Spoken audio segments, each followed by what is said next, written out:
Hej, jeg er Katrine, og det her det er mig for 7 måneder siden. I december 2024 blev jeg diagnosticeret med aggressiv brystkræft. Jeg er født med en sjælden genmutation, BRCA1, der gør, at jeg er i højrisikogruppen for at udvikle brystkræft og æggestokkekræft. Mine første tanker var, at jeg ikke vidste, om jeg skulle leve eller dø. Behandlingsmulighederne de var få, og jeg kunne bare håbe på, at min krop ville tage imod behandlingen. I slutningen af januar begyndte jeg kræftbehandling, efter at have fået taget æg ud. Og i marts måned lavede jeg en lille video, hvor jeg fortalte om den situation, jeg befandt mig i. Den video kan du se her. For 4 måneder siden fik jeg min sidste kemo, og for 3 måneder siden fik jeg den operation, der gjorde, at jeg blev erklæret kræftfri.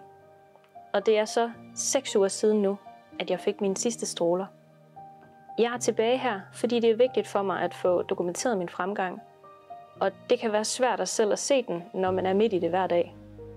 Vejen frem til, hvor jeg er i dag, har ikke været nogen lige og jævn vej. Tværtimod så har der været mange bump og mørke timer, hvor det kunne være ret svært at se lyset.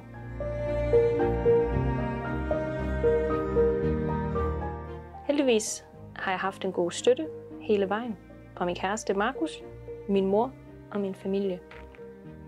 Undervejs i forløbet har jeg aldrig mistet troen på, at jeg nok skulle komme igennem.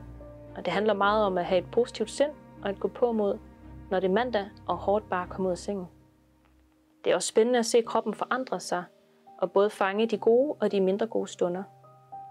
Jeg er godt på vej i mål, selvom jeg mangler endnu en operation. Jeg skal også have fjernet det andet bryst og derefter igennem en rekonstruktion af begge bryster. Alligevel føler jeg nu, at jeg er på land igen efter en svømmetur i rørte vande. Og for mig har det været vigtigt at have eller skabe lyspunkter igennem hele forløbet.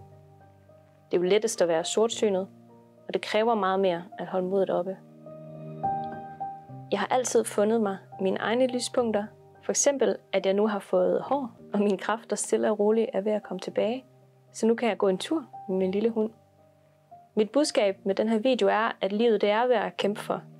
Og jeg har oplevet, at min positive livsholdning har været altafgørende for at få mig igennem natten. Jeg havde fået taget nogle billeder sammen med min kæreste, umiddelbart lige før jeg fik stillet min kræftdiagnose, og igen mens jeg så var i behandling. Og jeg har gerne vil dokumentere de forskellige faser, og har derfor fået taget billeder her igen hos Lærke og Michael. Jeg ser meget frem til næste gang, jeg skal have taget billeder, for der skal jeg have foreviget min nye krop, hvor jeg er blevet færdigopereret, og kan forhåbentlig sætte et velfortjent punktum på mit kræftforløb.